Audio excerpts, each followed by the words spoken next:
دو opposite بندے ہوں گے، ایک ایمان والا ہوگا، اللہ سے ڈرنے والا ہوگا، اللہ کی نعمتوں پہ اللہ کا شکر ادا کرنے والا ہوگا، اور دوسرا بندہ جو ہے وہ اللہ تعالیٰ کا نافرمان ہوگا۔ اگر تم اللہ کی نعمتوں کا شمار کرو گے تو تم نہیں کر سکتے۔ نعمتوں کا انسان اس سے پوچھے جس کے پاس وہ نعمت نہیں ہوتی۔ اس سورہ کہف جو ہے وہ جمعے والے دن ہی کیوں پڑھنی چاہیے؟ اللہ تعالیٰ بالکل محبت نہیں کرتے ایسے شخص سے جو فخر جتلانے والا ہوتا ہے، جو بڑائی جتلانے والا ہوتا ہے۔ کفر کرنے کی 4 ڈائمنشنز ہیں۔ جس شخص کے دل کے اندر رائی کے دانے کے برابر بھی تکبر ہوگا وہ جنت میں نہیں جائے گا۔ پوری دنیا کے انسان آدم علیہ السلام سے لے کر قیامت تک آنے والے تمام لوگ بھی اللہ کا شکر اگر ادا نہیں کرتے یا اللہ کی عبادت نہیں کرتے تو اللہ کی ذات میں ذرہ برابر کمی نہیں ہو سکتی۔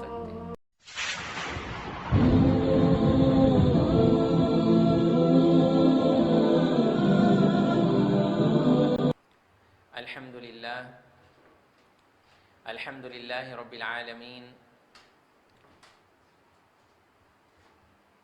وعلى آلہ واصحابہ اجمعین، اصلی واسلم علی رسولہ الکریم، اما بعد فاعوذ باللہ من الشیطان الرجیم، بسم اللہ الرحمن الرحیم، رب اشرح لی صدری ویسر لی امری واحلل عقدۃ من لسانی یفقهوا قولی، رب زدنی علما اللہم فقہنا فی الدین، اللہم انا نسألک علما نافعا وعملا متقبلا ورزقا حلالا طیبا، اللہم ارنا الحق حقا وارزقنا اتباعا وارنا الباطل باطلا وارزقنا اجتنابا، صدق اللہ العظیم۔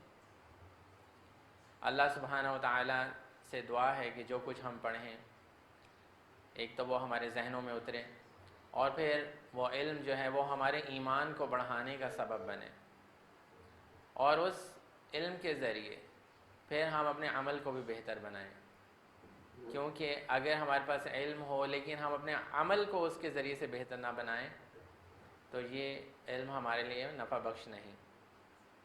آج کی جو ہماری کلاس ہے اس میں ہم سورہ کہف کا نیکسٹ رکوع جو ہے وہ کریں گے، جو آیت نمبر 32 سے شروع ہوتا ہے اور آیت نمبر 44 تک جائے گا۔ سورہ کہف جو کہ پارہ نمبر 16 میں ہے اس کی آیت نمبر 32 سے ہم شروع کریں گے۔ سورہ کہف میں اللہ سبحانہ وتعالی نے انسانوں پہ آنے والے مختلف امتحانات کا ذکر کیا ہے، اور کچھ ایسی نعمتیں ہیں جو ہمارے لیے امتحان بن جاتی ہیں۔ اللہ سبحانہ وتعالی ہمیں ان کے ذریعے سے آزماتے ہیں۔ پہلے جو ہم نے اصحاب کہف کا ذکر پڑھا اس کے اندر ہم نے دیکھا کہ کچھ نوجوان تھے جن کے لیے ان کا ایمان جو ہے بچانا جو ہے وہ ایک بہت بڑا محال ہو گیا، ان کے لیے ایک مشکل کام ہو گیا، اور اللہ سبحانہ وتعالی نے ان کو آزمایا کہ کیا وہ اپنی جوانی کے جوش میں اپنی جوانی کی زندگی کو انجوائے کرنے کے لیے اس وقت کے بادشاہ جو کہ ایک مشرک بادشاہ تھا اس کے کہنے پہ اپنا ایمان چھوڑ دیتے ہیں یا اپنے ایمان کو سٹرونگ کرتے ہیں۔ تو وہ بچے جو ہیں، وہ نوجوان جو تھے، وہ اپنا ایمان بچانے کے لیے غار میں انہوں نے پناہ لی اور اپنے آپ کو بچایا۔ تو وہاں پر اللہ سبحانہ وتعالی نے یہ بتایا کہ ایمان جو ہوتا ہے وہ بھی آزمائش بن جاتا ہے۔ بہت سارے لوگوں کے لیے بہت مشکل ہوتا ہے کہ اپنے ایمان کو بچائیں، اور جب کوئی تیز ہوا چلتی ہے تو ان کا جو ایک ننھا سا پودا ایمان کا بنا ہوتا ہے عموماً لوگوں کا، جیسے ہی کوئی فتنہ آتا ہے، کوئی پریشانی آتی ہے تو وہ جو تیز ہوا ہے وہ اس پودے کو گرا دیتی ہے، اور لیکن اگر وہی ایمان بہت سٹرونگ ہو، اس نے اپنی جڑیں جو ہیں وہ مضبوط کی ہوں، تو پھر تیز ہوا کے جھونکے، آندھیاں اور طوفان اس انسان کو متزلزل نہیں کر سکتے۔ اب جو دوسرا قصہ ہم آج جہاں سے پڑھنے لگے ہیں اس میں ہم یہ دیکھیں گے کہ کیسے مال، اولاد اور یہ اللہ تعالیٰ کی دی ہوئی کچھ نعمتیں ہوتی ہیں ہمارے پاس جن کے اوپر ہم بہت فخر کرتے ہیں اور غرور اور تکبر کا شکار بھی ہونے لگتے ہیں، یہ کیسے آزمائش بن جاتی ہیں، اور یہی نعمتیں جو ہمارے لیے اگر ہم دیکھیں اولاد بھی اگر کسی کو اللہ تعالیٰ نے اولاد دیا ہے، اس نے اچھی تربیت اس کی ہے، تو وہ اولاد اس میں اس کے جنت میں جانے کا ذریعہ بنے گی۔ وہ مال اگر اللہ تعالیٰ نے کسی کو دیا اور مال وہ اللہ کے راستے میں استعمال کرتا ہے تو وہ مال کیا ہوگا؟ اس کے جنت میں جانے کا سبب بنے گا۔ تو یہاں پر اللہ سبحانہ و تعالیٰ نے قصہ ذکر کیا ہے۔ یہ قصہ جو ہے جیسے میں نے آپ کو بتایا تھا سورہ کہف کے نزول کے حوالے سے کہ نبی صلی اللہ علیہ وسلم سے جو سوالات پوچھے گئے تھے اس میں اصحاب کہف کون تھے، اور روح کے بارے میں مشرکین نے پوچھا، یہود اور مشرکین نے مل کے ایک پلان بنایا تھا جو میں نے آپ کو شروع کی کلاس میں ذکر کیا تھا۔ اس میں یہ قصہ ذکر نہیں تھا، یعنی کہ یہ پوچھا نہیں گیا تھا، لیکن اللہ سبحانہ و تعالیٰ نے ہماری تربیت کرنے کے لیے یہ قصہ جو ہے وہ نازل کیا۔ اور ہم آیت نمبر 32 سے آگے اس کو پڑھیں گے، اور آج کے رکوع میں اس سٹوری کو پڑھیں گے، اور اگلا جو رکوع آئے گا اس میں اللہ سبحانہ و تعالیٰ نے پھر اس پہ پورا تبصرہ کیا اس قصے کے اوپر، ٹھیک ہے؟ تو جیسے جیسے باتیں آئیں گی میں آپ کو سمجھاتا بھی چلا جاؤں گا۔ اعوذ باللہ من الشیطان الرجیم، آیت نمبر 32 سے ہم شروع کریں گے۔ وَاضْرِبْ لَهُم مَثَلَ الرَّجُلَيْنِ، اور آپ ان کے لیے دو لوگوں کی مثال بیان کیجئے۔ مثل الرجلین، رجلین کہتے ہیں دو مردوں کو، دو لوگوں کی مثال اللہ سبحانہ و تعالیٰ نبی صلی اللہ علیہ وسلم کو کہہ رہے ہیں کہ آپ ان لوگوں کو بیان کیجئے۔ اب دیکھیں دو اپوزٹ بندے ہوں گے، ایک ایمان والا ہوگا، اللہ سے ڈرنے والا ہوگا، اللہ کی نعمتوں پہ اللہ کا شکر ادا کرنے والا ہوگا، اور دوسرا بندہ جو ہے وہ اللہ تعالیٰ کا نافرمان ہوگا۔ تو دونوں کا انجام بھی اللہ سبحانہ و تعالیٰ نے انہی آیات میں بیان فرمایا۔ وَاضْرِبْ لَهُم مَثَلَ الرَّجُلَيْنِ، اور آپ ان کے لیے دو افراد کی مثال بیان کیجئے۔ جَعَلْنَا لِأَحَدِهِمَا جَنَّتَيْنِ مِنْ أَعْنَابٍ، جَعَلْنَا لِأَحَدِهِمَا، جن میں سے ایک کے لیے ہم نے بنایا تھا، جنتین من اعناب، انگور کے دو باغ بنائے تھے۔ اس کو اللہ تعالیٰ نے کیا انعام میں دیا تھا؟ انگور کے دو باغ اس کو دیے تھے۔ وَحَفَفْنَاهُمَا بِنَخْلٍ، اور ہم نے ان دونوں کو کھجور کے درختوں سے گھیر دیا تھا۔ یعنی کہ اللہ سبحانہ و تعالیٰ نے ایک ایسا باغ، ایسے دو باغ اس کو دیے تھے جن کی باؤنڈری میں کیا تھا؟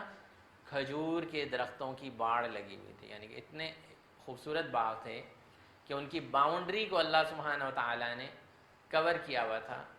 کس سے کور کیا ہوا تھا بیٹا؟ بتائیے۔ اب میں آپ سے سوال پوچھوں گا اگر آپ نے باتیں کی تو۔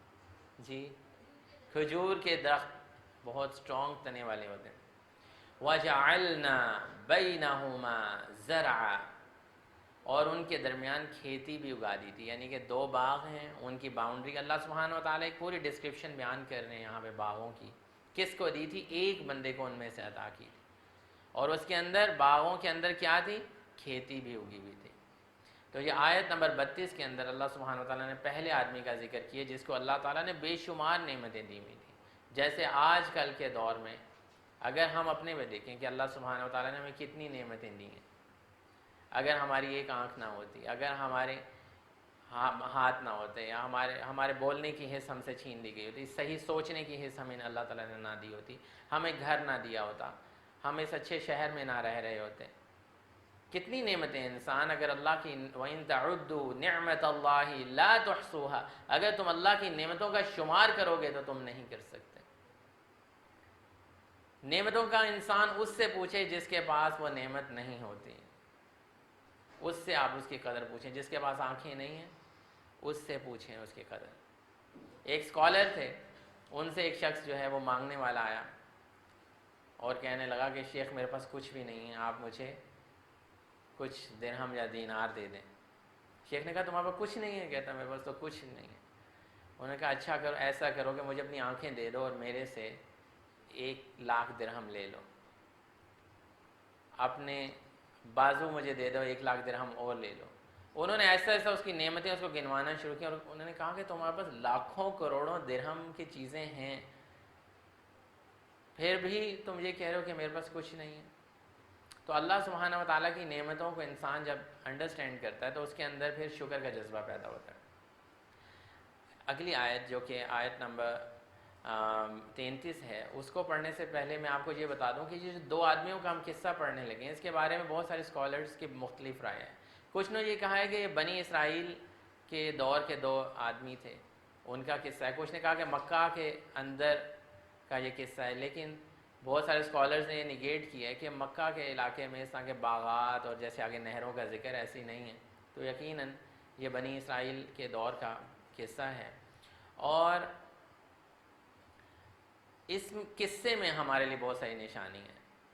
پچھلی کلاس کے اندر ایک خاتون نے، ایک بہن نے یہ سوال کیا تھا کہ آپ ہمیں اس چیز کا جواب دیں کہ سورہ کہف جو ہے وہ جمعہ والے دن ہی کیوں پڑھنی چاہیے، یعنی کہ اس میں کون سی ایسی خاص بات ہے۔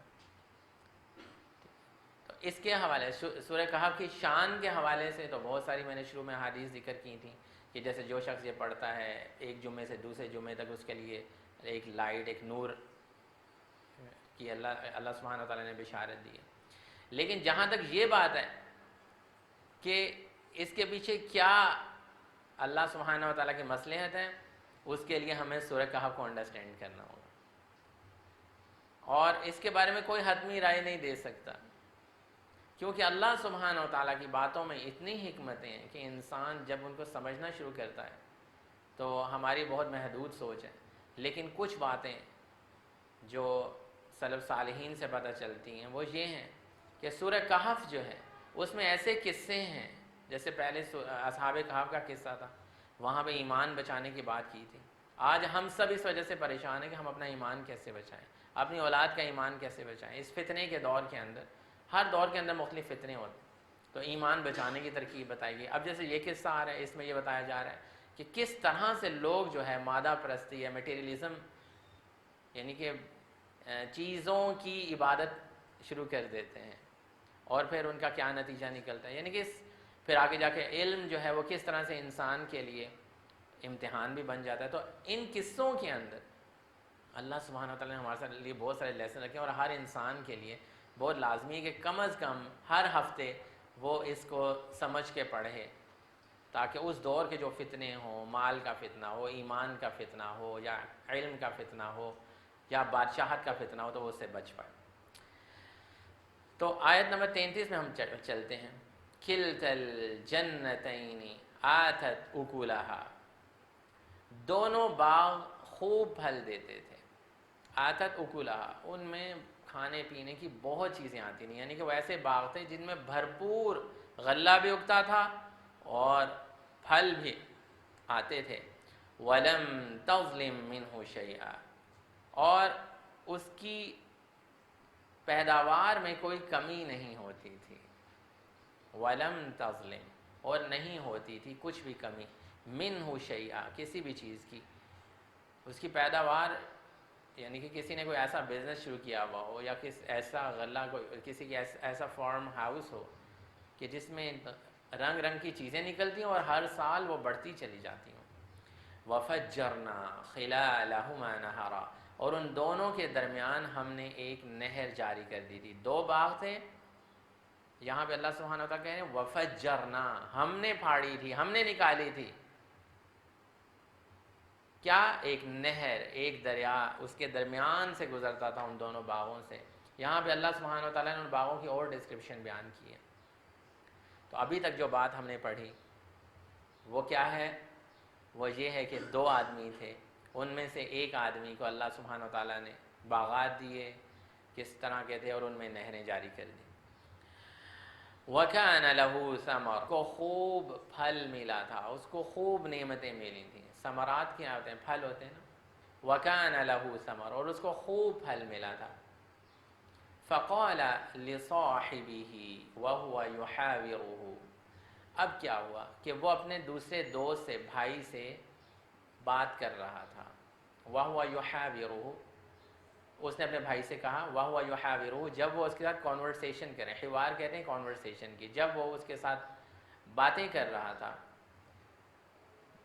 انا اکثر منک مالا واعز نفرا، انا اکثر منک مالا، کہ اللہ تعالیٰ نے مجھے بہت سارا مال عطا کیا ہے، مجھے اللہ تعالیٰ نے مال کی بڑی کثرت دی ہے۔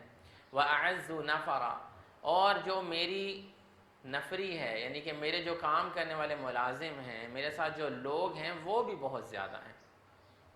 اب یہاں پہ کیا چیز نیکسٹ ہم نے سیکھی کہ ایک آدمی ہے وہ دوسرے آدمی سے ایک گفتگو کر رہا ہے، اور اس گفتگو کا انداز یہ ہے کہ مجھے اللہ تعالیٰ نے بہت مال عطا کیا ہے اور مجھے مال کے ساتھ ساتھ بہت سارے لوگ بھی عطا کیے ہیں، مجھے تجھ سے زیادہ اور بہت زیادہ مال بھی اللہ نے عطا کیا اور بہت ساری نفری بھی عطا کی ہے۔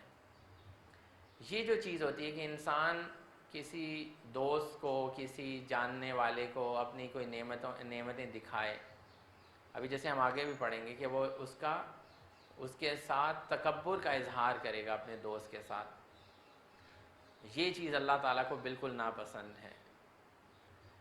اور تکبر کے حوالے سے سورہ نساء کے اندر بھی اللہ سبحانہ وتعالیٰ نے آیت نمبر 36 کے اندر فرمایا، ان اللہ لا يحب من كان مختالا فخورا، اللہ تعالیٰ بالکل محبت نہیں کرتے ایسے شخص سے جو فخر جتلانے والا ہوتا ہے، جو بڑائی جتلانے والا ہوتا ہے، میرے پاس یہ گاڑیاں ہیں، میرے پاس یہ گھر ہے، میرے پاس یہ چیزیں ہیں، اور دوسرے کو مرعوب کرنے کی کوشش کرتا ہے، دوسرے کو امپریس کرنے کی کوشش کرتا ہے۔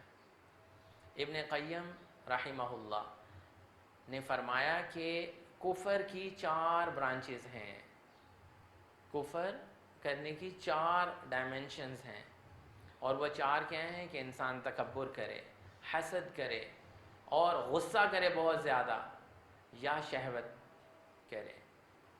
اور ابھی میں آپ کو یہ لفظ سمجھانا چاہتا ہوں کہ تکبر ایکچولی ہوتی کیا چیز ہے۔ تکبر ہمیشہ 2 چیزوں سے مل کے، یا تو 2 چیزوں سے ہوتا ہے، 2 چیزوں کو ہم تکبر کی نشانی کہہ سکتے ہیں۔ یا تو انسان لوگوں کو حقیر سمجھتا ہے، انسان لوگوں کو حقیر سمجھتا ہے، یا کسی حق کا انکار کرتا ہے۔ یہ 2 چیزیں تکبر کے اندر آتی ہیں، کسی کو حقیر سمجھنا یا حق کا انکار کرنا۔ اب آپ دیکھیں یہاں پر یہ جو پہلا شخص دوسرے شخص سے ذکر کر رہا ہے، یہ اس کو حقیر سمجھ کر ابھی تک تکبر کر رہا ہے، اور آگے جا کر وہ حق کا بھی انکار کرے گا۔ اللہ کے نبی صلی اللہ علیہ وسلم نے فرمایا کہ جس کے دل کے اندر رائی کے دانے کے برابر، رائی دیکھیے آپ نے مسٹرڈ سیڈ دیکھے کبھی نہیں دیکھے؟ دال ہوتی ہے نا، دال یا چینی کا ایک دانہ ہوتا ہے، اس سے بھی بہت ہلکا ہوتا ہے، بہت لائٹ ہوتی ہے، چھوٹا سا بالکل ہوتا ہے، جیسے خشخاش کا دانہ نہیں ہوتا، سمجھ لو اس طرح کا۔ جس شخص کے دل کے اندر رائی کے دانے کے برابر بھی تکبر ہوگا وہ جنت میں نہیں جائے گا۔ اتنی یہ خطرناک چیز ہے تکبر۔ یہ کہانی ہمیں اب یہ چیز سمجھا رہی ہے کہ جب انسان کے اندر تکبر پیدا ہوتا ہے تو اس کے ساتھ ساتھ اور کیا کیا مسائل پیدا ہوتے ہیں، تو وہ ہم آج کی اس نشست میں دیکھیں گے۔ تو اس آیت کو ہم دوبارہ دیکھتے ہیں۔ وَكَانَ لَهُ ثَمَرٌ، اور اس کو خوب پھل بھی دیا گیا تھا۔ فَقَالَ لِصَاحِبِهِ وَهُوَ يُحَاوِرُهُ، جب اس نے اپنے دوست سے کہا جب وہ اس کے ساتھ کانورسیشن کر رہا تھا، انا اکثر منک مالا، مجھے اللہ تعالیٰ نے تجھ سے زیادہ مال بھی عطا کیا ہے، واعز نفرا، اور لوگ بھی، جتھے بھی میرے ساتھ کام کرنے والے زیادہ ہیں، ودخل جنتہ، اور وہ اپنے باغ کے اندر داخل ہوا۔ جنت باغ کو بھی کہتے ہیں، اور وہ بھی جنت جو ہمیں قیامت والے دن جس کی سیر کروائی جائے گی، جس کے انعامات ملیں گے، اس میں باغات ہوں گے۔ وَدَخَلَ جَنَّتَهُ، اور وہ اپنے باغ میں داخل ہوا۔ اب یہ جو باغ میں نے آپ کو شروع میں جن کی ڈسکرپشن بتائی تھی، یہ وہی باغ ہیں جو اللہ تعالیٰ نے اس کو عطا کیے تھے۔ انسان کو جو نعمتیں ہیں وہ اللہ سبحانہ وتعالیٰ ہی عطا کرتے ہیں، لیکن ناشکرے لوگوں کا کیا طرز ہوتا ہے وہ ہمیں آگے ابھی ہم اس میں دیکھیں گے۔ وَهُوَ ظَالِمٌ لِنَفْسِهِ، اس حال میں وہ داخل ہوا کہ وہ اپنی جان پر ظلم کرنے والا تھا۔ آگے آنے والی جو باتیں ہم پڑھنے لگیں کہ اس شخص نے کیا کیا باتیں کی، جب بھی انسان کوئی ناشکری کا کلمہ بولتا ہے تو اللہ سبحانہ وتعالیٰ کو اس سے کوئی فرق نہیں پڑتا۔ پوری دنیا کے انسان آدم علیہ السلام سے لے کر قیامت تک آنے والے تمام لوگ بھی اللہ کا شکر اگر ادا نہیں کرتے یا اللہ کی عبادت نہیں کرتے تو اللہ کی ذات میں ذرہ برابر کمی نہیں ہو سکتی۔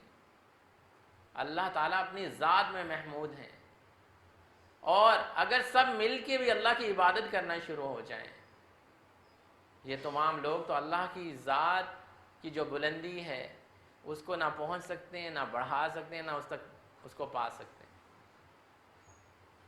تو یہ چیز انڈرسٹینڈ کرنے والی ہے کہ اللہ سبحانہ و تعالی کو کوئی فرق نہیں پڑتا، فرق ہمیں خود پڑتا ہے۔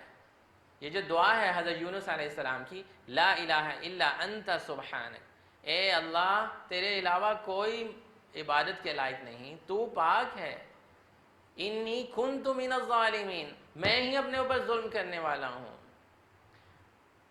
ما اصاب من مصیبت فمن نفسک، میرے اوپر جو مصیبتیں اور تکلیفیں آتی ہیں وہ میرے اپنے نفس کی غلط کاریوں کی وجہ سے آتی ہیں۔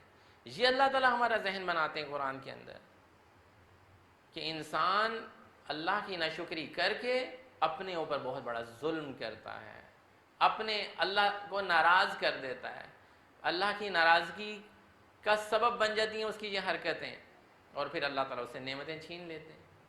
تو یہاں پہ جو بیان کیا وَدَخَلَ جَنَّتَهُ، اور وہ اپنے باغ میں داخل ہو رہا تھا، وَهُوَ ظَالِمٌ لِنَفْسِهِ، اس حال میں داخل ہو رہا تھا کہ وہ اپنی جان پر ظلم کرنے والا تھا۔ اب اس نے کیا ظلم کیا؟ قَالَ مَا أَظُنُّ، اس نے کہا کہ میرا خیال نہیں ہے کہ، اظن ظن گمان کو کہتے ہیں، میں خیال نہیں کرتا کہ ان تبید هذه ابدا، تبیدہ کہتے ہیں کسی بیابان کو، چٹیل میدان کو، کہ یہ چٹیل میدان بن جائے گا یا ختم ہو جائے گا یا تباہ ہو جائے گا، هذه ابدا، کبھی بھی یہ جو میرا باغ ہے اس میں اتنے لوگ کام کرنے والے ہیں، اتنی زبردست میں نے کھجور کے درختوں سے باؤنڈری بنائی ہوئی ہے، اور جناب علی اس میں پانی کی نہریں چل رہی ہیں، آبپاشی کا نظام بہت زبردست ہے، واٹر سسٹم بڑا زبردست میں نے بنایا، میرا نہیں خیال کہ یہ کبھی تباہ ہو سکتا ہے۔ یہ وہ کیا کہہ رہے ہیں؟ یہ وہ اللہ کی اب آہستہ آہستہ ناشکری شروع کر رہے ہیں، جس سے وہ کیا کر رہے ہیں؟ اپنی جان پر خود ظلم کر رہا ہے۔ جیسے ہم اپنی بنائی ہوئی کچھ چیزوں پر یا اپنی کوششوں پر بڑا اعتماد کرتے ہیں، میرا نہیں خیال کہ میرا آج ایگزام برا ہو سکتا ہے، میں نے تو بڑی زبردست تیاری کی ہوئی ہے، میرا نہیں خیال کہ میرے 100 میں سے کچھ کم نمبر آ سکتے ہیں۔ ایک ہے میرا خیال، ایک ہے اللہ کی رحمت۔ انسان 1000 دفعہ کسی چیز کی کوشش کر لے، 1001ویں دفعہ بھی جب وہ کرے گا تو وہ اللہ کی رحمت کا محتاج ہی ہوگا، اس کو کوئی شورٹی نہیں کہ وہ یہ کام دوبارہ سے کر لے گا۔ ہاں، اللہ سبحانہ وتعالیٰ نے یہ کہا ہے کہ تم جب محنت کرو گے تو میں تمہیں اس کا صلہ دوں گا۔ وَأَلَّيْسَ لِلْإِنسَانِ إِلَّا مَا سَعَىٰ، انسان جس کی کوشش کرتا ہے اللہ تعالیٰ اس کو عطا کرتا ہے، لیکن جب انسان جتنی مرضی کوشش کر لے، یہ نہیں وہ کہہ سکتا کہ اس کام کو میں 100% کر لوں گا جب تک اللہ سبحانہ وتعالیٰ نہیں چاہیں گے۔ قَالَ مَا أَظُنُّ أَن تَبِيدَ هَٰذِهِ أَبَدًا، اس نے کہا میرا خیال نہیں ہے کہ یہ کبھی جو ہے، یہ جو میرا اتنا زبردست سیکیورٹی سسٹم چیزیں ہیں، یہ کبھی بھی تباہ یا برباد ہو سکتے ہیں۔ یہ آیت نمبر 35 میں۔ تو یہ جب انسان یہ غرور کیا چیز ہوتی ہے؟ غرور ہوتا ہے دھوکہ، اپنے آپ کو دھوکہ دے رہا ہوتا ہے۔ جب انسان غرور کا مطلب دھوکہ ہوتا ہے، انسان اپنے آپ کو دھوکہ دے رہا ہوتا ہے کہ یہ شاید میرا ہے سارا کچھ۔ کون ہے جو اپنے ساتھ سب کچھ لے کے گیا ہے؟ ہم اپنے آباء و اجداد کو دیکھ لیں، اسی سرزمین پہ وہ بھی چلتے پھرتے، جن گھروں میں ہم رہتے ہیں، جن دکانوں میں ہم کام کرتے ہیں، ہمارے باپ دادا بھی انہیں دکانوں میں کام کرتے تھے، وہ کہاں گئے؟ اور آج 2023 ہے، آگے جب 2123 آئے گا، آج سے 100 سال بعد، تو ہمارا تو نام بھی کوئی نہیں جانتا ہوگا۔ آپ سے اگر میں یہ پوچھوں آپ کے دادا کے ابو کا کیا نام ہے، تو آپ میں سے کتنے لوگوں کو یاد ہے؟ ہاتھ کھڑا کر کے آپ کے دادا کے ابو کا کیا نام تھا؟ ماشاءاللہ بھائی کو یاد، الحمدللہ، تقریباً 10-15% لوگوں کو۔ اور اگر میں پوچھوں ان کے ابو کا کیا نام تھا، ماشاءاللہ وہ بھی کچھ، لیکن اللہ تعالیٰ کے ایسے بھی اچھے بھائی ہیں جن کو اتنی اپنی شجرہ نسب ڈیٹیل میں یاد ہے ماشاءاللہ۔ لیکن آج سے 100 سال کے بعد، یعنی کہ 1923 میں اگر ہم پیچھے چلے جائیں تو ہمارے جو دادا کے والد صاحب اس زمانے میں جوان تھے اور وہ کاروبار کیا کرتے ہوں گے، اس طرح چلتے پھرتے ہوں گے، ان کے نام، ان کی باتیں ہم بھولنا شروع ہو گئے ہیں۔ آج سے 100 سال کے بعد ہمارے نام کون جانتا ہوگا؟ ہاں، لیکن وہ کتاب جو لکھی جا رہی ہے آج ہمارے عمل کے ساتھ، وہ بالکل اسی طرح سے ہمیں قیامت والے دن تھمائی جائے گی، اور انسان یہ کہے گا لا یغادر صغیرۃ ولا کبیرۃ، یہ کیسی کتاب ہے یا اللہ، اس نے تو کوئی چھوٹی بات بھی نہیں چھوڑی، کوئی میری بڑی بات بھی نہیں۔ یہ بالکل اسی دن ایسے ہی فریش کھلے گی ہماری زندگی کی کتاب، جو کچھ ہم کر رہے ہیں۔ لیکن ہم یہ دیکھ لیں کہ ہمارے چند 100 سال کے بعد ہمارا نام لینے والا بھی کوئی نہیں ہوگا، پھر ہم یہ کہتے ہیں کہ میرا مال، میرا مال۔ قال ما اظن ان تبید هذه ابدا، اس نے یہ خیال کیا کہ یہ میرا مال کبھی تباہ نہیں ہو سکتا۔ آیت نمبر 36، وما اظن الساعة قائمة، اور میرا یہ خیال ہے، الساعة، ساعہ کہتے ہیں وقت آنے، مقررہ وقت کو، یعنی کہ قیامت کی گھڑی کو، قائمہ، قائم ہوگی۔ وہ کہتے ہیں میرا یہ خیال بھی نہیں کہ قیامت کبھی آئے گی کہ نہیں آئے گی۔ ابھی بھی ایسے لوگ ہمارے دور میں بھی، یہ تو شاید اس شخص کے بارے میں یہ کلیئر گمان نہیں کہ کافر تھا، مشرک تھا، کیا تھا، لیکن ابھی بھی لوگوں کو جب ہم کوئی اچھی کوئی بات بتائیں، لوگ کہتے ہیں وقت آئے گا دیکھی جائے گی یار، اب پتہ نہیں کب آنی قیامت، کب ہوگا کیا، ابھی تو کھاؤ پیو نا یار، انجوائے کرو لائف کو، ابھی تو عیاشی کر لو، جب وقت آئے گا دیکھے جائے گا۔ وہ بیسیکلی یہی جملہ ہوتا ہے، وما اظن الساعة قائمہ، میرا نہیں خیال کہ قیامت کبھی آئے گی کہ نہیں۔ اچھا، وہ شخص یہ بھی کہہ رہا ہے، اور آگے کیا کہہ رہا ہے، وَلَئِن رُدِدتُّ إِلَىٰ رَبِّي، اور اگر میں اپنے رب کی طرف واپس لوٹا بھی، ہاں اگر قیامت ہوئی بھی، لَأَجِدَنَّ، تو میں پاؤں گا یقیناً، خَيْرًا مِّنْهَا مُنْقَلَبًا، اس سے بہتر جگہ میں وہاں پہ پاؤں گا۔ کیونکہ منکرین کا ایک اور بھی ہیلا ہوتا ہے، اور وہ یہ ہوتا ہے کہ اس دنیا میں اگر ہمیں اللہ تعالیٰ نے بہت زیادہ نوازا ہے نا، تو یہ ہماری کوئی بہت فنکاری ہے، یا ہماری وجہ سے اللہ تعالیٰ نے ہمیں بڑی نعمتیں عطا کی ہیں اس دنیا سے، جب ہم اس دنیا میں جائیں گے نا وہاں بھی ہمیں بڑا کچھ ملے گا۔ اس حوالے سے اللہ سبحانہ و تعالیٰ نے سورہ مریم کی آیت نمبر 77 میں بھی یہی موضوع ذکر کیا ہے، أَفَرَأَيْتَ الَّذِي كَفَرَ بِآيَاتِنَا وَقَالَ لَأُوتَيَنَّ مَالًا وَوَلَدًا، کیا تم نے ایسے شخص کو دیکھا ہے کہ وہ کفر تو کرتا ہے،